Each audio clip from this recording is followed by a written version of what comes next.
Hello everyone, this is James Shore with another how-to video. I'm recording this on September 8th, 2015. In this chapter, we are working on automated testing of our code, specifically cross-browser test automation. And in the last episode, we got Karma, our cross-browser test runner, set up and working with our automated build. So now with just one command, we can start the Karma server and hook up any browser we want to it. In this case, we've got Firefox set up right here. And then whenever we run our build, again with just one command, then that browser will be used to test it. And in addition, if we don't launch every browser, if we don't test against every browser that we care about, which in this case is also Chrome, then the build will fail, which is very useful to make sure that we don't accidentally skip some important browser because different browsers do have different behavior. So let's go ahead and launch Chrome and connect that to Karma. The way you do that is pointing at localhost 9876 by default.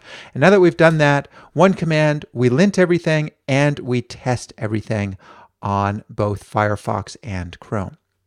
In this episode, we're going to take this even further. Karma's strength is that it allows you to test on multiple browsers simultaneously. And this is important because different browsers do have different behavior, and it's possible for your code to work on one browser, but not on another. So not only can we test against the cross-platform browsers of Firefox and Chrome, but we can also test on things like Safari, IE, Android, iOS, or any other device you want. And in this episode, we're going to look at those details. How do you test on all these different browsers? Now, one of the things you want to do when you're thinking about what you want to test is which browsers you want to test against. Unfortunately, as your test suite grows larger, each browser is going to slow down your tests. And the slower your tests run, the less likely you are to run them. And the less likely you are to run them, the more bugs that will get through. So there's a delicate balance between how many browsers you test against and how fast your build is. I find that when the build gets over about 5 seconds long, then it becomes painful to run. And when it's more than 10 seconds to run, that's too long. Now, that's for the quick build. There's tricks you can play to run just a subset of all your tests, and it's just the test you're running all the time that needs to run in less than 5 seconds. So for a lot of people, they'll have a multi-minute long build that tests against more browsers or covers more details. So one of the things we want to think about is which browsers to test. Personally, I find that Safari, Chrome, and Firefox are the basic ones I want to test against. They do all work differently, particularly with regards to more advanced features. I also want to test against the popular mobile browsers, which is the iOS Safari, the mobile Safari browser, and mobile Chrome for Android. I also want to test against IE. Now, IE, unlike the other browsers, doesn't have an evergreen version that's just always kept up to date. So I will test against the current version of IE, which at the time of this recording is IE 11. And I'll also test against IE 9 because that's an older version that is still quite popular. I used to test against IE 8 as well, but that has finally dropped out of popularity, thank goodness. So I no longer test against it, but it is something that you can test against if you want. So before you start adding browsers to your list of tested browsers, in our case we have Firefox and Chrome, think about which ones you want to test against and don't put too many in there because remember that the more you have in there, the slower your tests are going to run. For us, though, as I said, it's going to be Safari, Firefox, Chrome, IE 9, IE 11, mobile Safari on iOS, and mobile Chrome on Android. And in this episode, we're going to look at how to do all of those. Now, as I said, the great thing about Karma is any browser you can connect to the Karma server is something you can test against. And that includes devices elsewhere on your network. You can't see it on the video, but I have in here in front of me a Kindle Fire, which we are going to test just for the sake of proving that we can. Now, to test against another device, you have to connect it to your localhost server. But localhost refers to the device, so I can't just type in localhost into my Kindle Fire and have that work. What we need to do is figure out the IP address of our server, of this computer right here. And how you do that is going to vary depending on whether or not you are on Windows or the Mac. On the Mac, the easiest way to find your IP address is to go into your preferences. So we're going to go ahead and bring up our spotlight here. search for our system preferences. And then if you go into network here, right here, I'm using Wi-Fi to connect to the network, and my IP address is 10.0.1.28. On Windows, the process is even simpler, or at least more direct. Let me bring up the Windows VM I've got running here. You can just open your command prompt, which again, the way you do that is by bringing up the Start menu and typing CMD here, or you can pull it out of the All Programs, Accessories menu, command prompt. And if you type ipconfig, it will list all your adapters, and you're going to look for your local area connection or your Wi-Fi. It will be pretty obvious if you've only got one of them. And look for your IPv4 address. In this case, it's 172.16.199.141. Now, if I was trying to connect to this VM, that's the address I would use, but in our case, we're going to use the max IP address because that's where Karma is running. And again, that's 10.0.1.28. Now, you may have heard other ways of finding your IP address. For example, if you search in Google for my IP address, it will tell you your public IP address, but that's not what you need. You need your local IP address, which is going to be different. If you type this in, it won't find Karma. You do need to type in your local address. So if I go into, let's say, Firefox here and type 10.0.1.28 instead of localhost, that will still connect. And unlike localhost, that will work on my Fire. So I'm going to go ahead and go to my Fire, my Kindle Fire, and go into the browser, and I'll type in http 10.0.1.28:9876.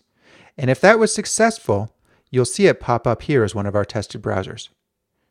I just hit go, and it's starting, and there we go. You can see the Kindle Fire is running Amazon Silk on Android 4.4.3. And now if we run our tests, not only are we testing against Firefox and Chrome, we are also testing against this Android browser, Amazon Silk. And I love this about Karma, that we can do this. Any device that you can connect to your computer, which is any device you can connect to your network, which is really any device that has a web browser, you can test with Karma, and that is just awesome. I love it. Now, as I said, we want to be careful about only testing against the browsers we really care about, and honestly, I don't care about the Fire that much, so goodbye, Amazon Silk. We're not going to test against you today. So that's how you test against real browsers elsewhere in your network. Now let's go ahead and see how we test against IE. Of course, if you're on a Windows box, it's fairly easy to just bring up the current version of IE. However, if you want to test against old versions of IE, it's not that simple. At least the last time I looked into this, you could only have one version of IE installed. So testing against old versions was actually kind of difficult. And of course, if you're on a Mac, as I am, then there's really no way to test IE at all because IE doesn't run on the Mac. So what you need in order to test old versions of IE on Windows or to test any version of IE on the Mac is you need a virtual machine that has Windows and IE installed in it. And fortunately, Microsoft has made some great resources available for you to do this.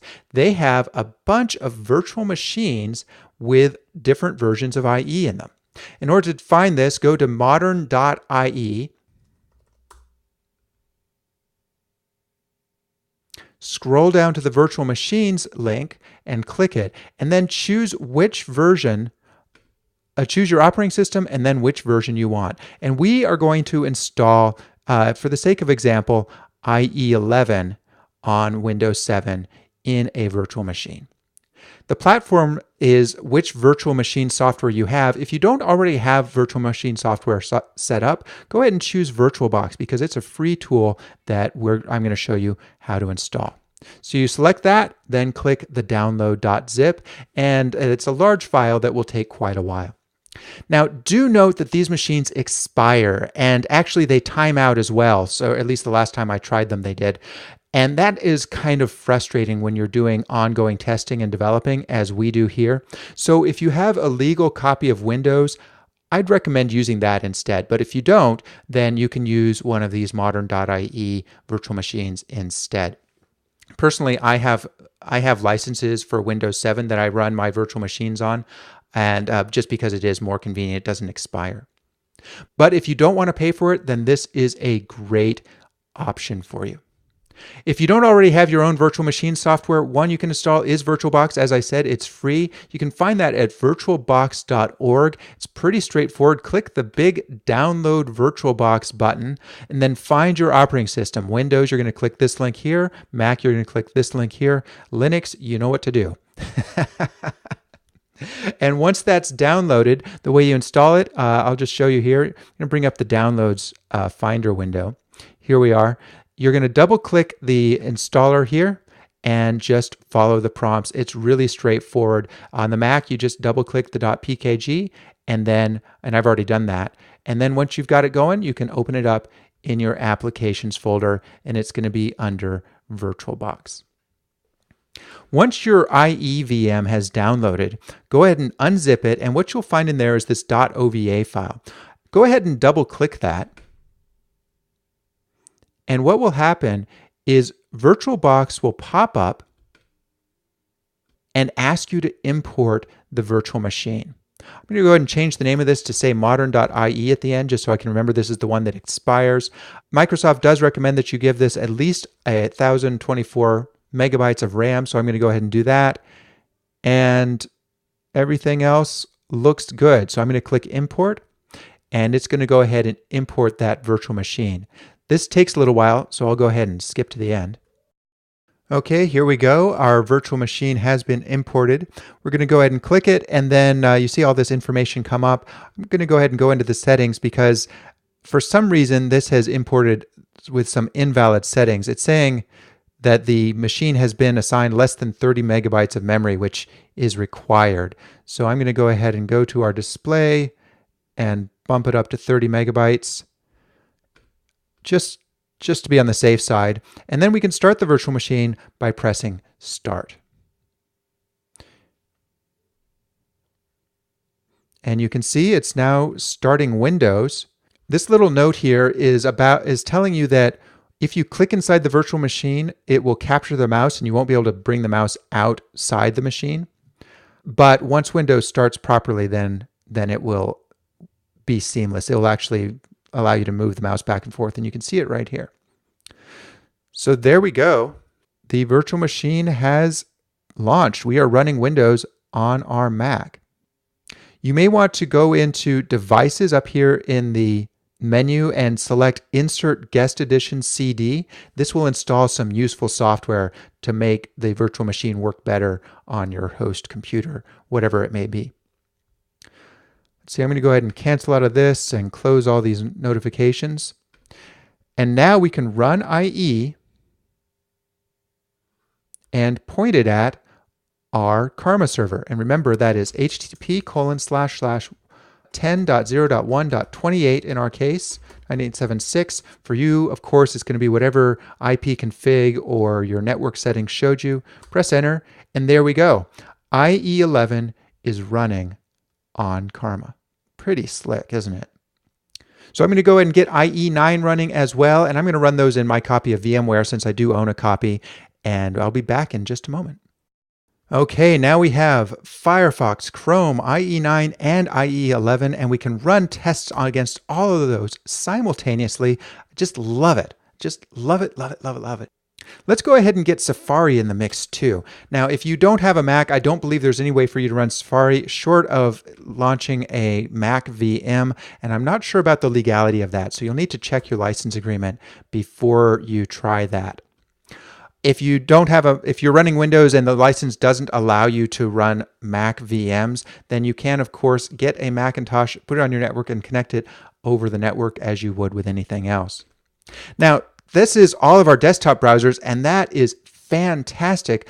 But nowadays, desktop browsers aren't the only thing we run, is it? No, we also have all these mobile devices. So the next thing I'd like to do is get mobile Safari in the mix and make sure that our code works on mobile Safari as well. Unfortunately, as with Safari itself, this is something you can only do if you have a Mac or if you can run a Mac VM. The way it works is you're going to launch the App Store.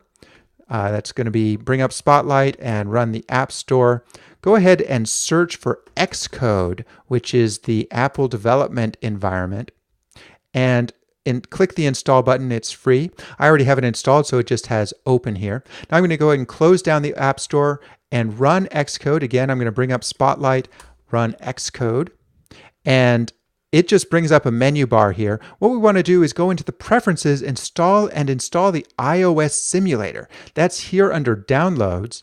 You'll see a bunch of components. You can choose one of these to install. I have this iOS 7.1 simulator installed, but you can add more to it in the future. So just click one of these download arrows and that will install the iOS simulator.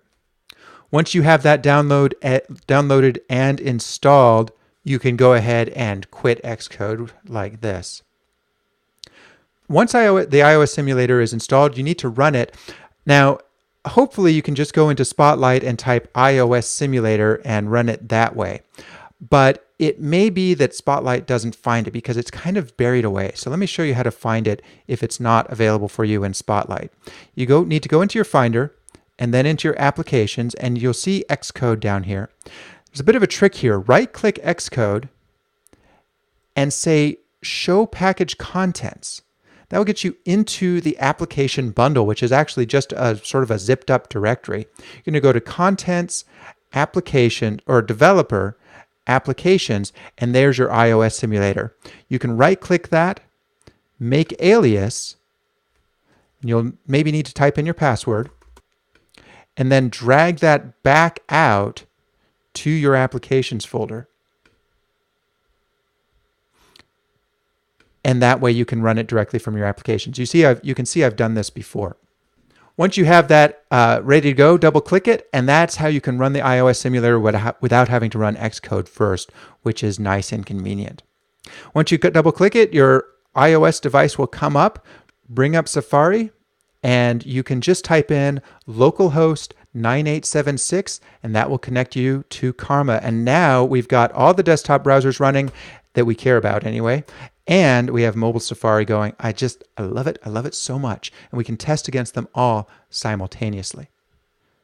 Now these days, Android is a pretty big presence as well, in addition to iOS and the iPhone. So let's go ahead and test against that as well. Remember, we want to test against every browser that we think is going to have a notable difference. And we are testing against these all the time because it's way, way easier to fix a bug right away when we introduce it than it is to fix it later. So even if we had some third-party department, a QA department or something that would test all the different browsers for us and then tell us about errors, we'll be a lot more efficient if we find them ourselves right when we introduce the error. And that's why we want to actually test all these browsers.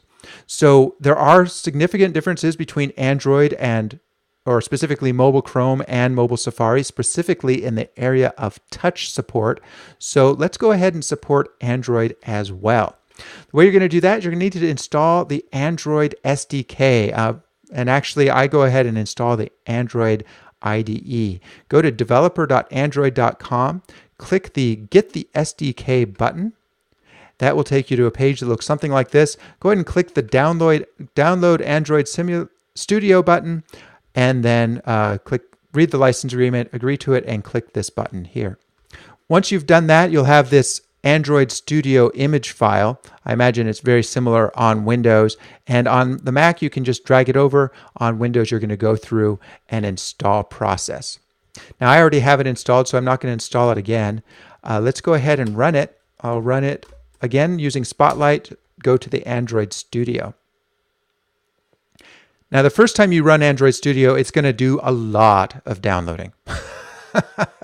It's going to take forever. Just be prepared for that. For those of you who are using WebStorm, though, Android Studio is made by the same people who use WebStorm, so you will find it somewhat familiar. The first time you run it, you'll get a Welcome to Android Studio window like this. Go ahead and start out by clicking the Configure link and going to the SDK Manager. That's going to bring up the Android SDK and give you a chance to install everything. The reason you want to do this is because there may be some things that need to be updated. And if you have that opportunity, after it's done loading, you'll see this button here, Install Packages, light up. Go ahead and click it if it's lit up, and then you'll spend a good amount of time downloading gigabytes more of stuff. You may also want to scroll through here and see if there's anything you want to add, but you're probably okay with the defaults. After you have everything installed, go ahead and back out. You're going to go back to the main page, say start a new Android Studio project. It's fine to just accept all the defaults here. And then personally, I said add no activity on this, add an activity page. We're only doing this so we can get the Android Studio window to come up. We're not actually going to run an application. All we want is to be able to press the Virtual Machine Manager button, which is this one right here. So if you're using Android Studio, this is the Android Virtual Device Manager. We want to click that, and that's going to give you a list of virtual devices, basically like the iOS simulator, virtual machines you can run for Android. Go ahead and click this Edit button. And I've got just the default Nexus 5 set up. The one thing that I do with this is I change the scale down to 4 device pixels is equivalent to 1 pixel. That effectively makes the Android device 1/4 size, which I find to be a lot more pleasant. Then once you're done with that, you can click Finish and press the play button to start. And then it will start up. Now, if you look at the Android Studio, this is the command line it uses to run the Android device. So once you've run it once, go ahead and copy this, paste it off somewhere, and you can launch your Android device in the future just by running this command. It's going to be different for you because you're going to have the Android SDK installed in a different place than I do, but other than that, it will be mostly the same. And here's our Android device coming up. Now, you don't have to use the command line. You can just launch the Android Studio every single time, but I find it more convenient to run it from the command line. Now that we've got that up and running, we can close the Android Studio, and here is our Android device. We'll go ahead and unlock it. It's going to give you a whole bunch of stuff, but mainly what you want is the browser right here. Now for the Android browser, no, don't share my location. For the Android browser, you can't type, or at least not with the default Nexus device. So you have to very painstakingly go http:// and then the address you want is kind of unusual. You're going to want 10.0.2.2. That is the loopback interface. That's how Android sees your local host, your host computer. So if you type in 10.0.2.2, that will connect you to localhost. Type that in, press the Go button, and there we have it. Chrome Mobile running on Android 5.1. I love it. Just love it. And there we have it. All of our browsers running simultaneously with one command. We are testing on everything that we care about. Just fantastic. Since these are the browsers we're going to want to run all the time, let's go ahead and copy these into our Jake file. Remember, we have a list of browsers that we expect to be running. You just need to copy them directly out of one of your browsers. That is the string that the Karma runner is going to look for. So I'm going to put in IE11, IE9. Notice that there's a little bug with the versioning in Karma and how Karma reports Windows versions. Just go ahead and accept that. We're going to take Safari, Mobile Safari, and Chrome Mobile. And now, every time we run it, we'll make sure that everything we care about is run. And if we accidentally forget something like Android, when we run our build, we will get an error saying that Chrome Mobile was not tested. Just love it. I love it, I love it, I love it. All right, that is it. I'll go ahead and check this in. We've added all of our supported browsers to the Jake file. So that closes out our chapter on automated testing. Next time, we're going to move on to modularity. We have got the ability to test a single file, but what happens when we want to have multiple files in the mix? What happens when we want to use a third-party library? So far, that's not supported, and that's what we're going to look at in the next chapter. Your exercise for this time is to decide which browsers you want to test for your application. Figure that out and then get those browsers working. If you're feeling like a challenge, go ahead and set up all these exotic browsers we have. Get the Android VM up and running, install some IE VMs, and if you're on the Mac, go ahead and get the iOS simulator running as well. That is it for this time. Next time, modularity. Thanks for joining me, and I will catch you next time.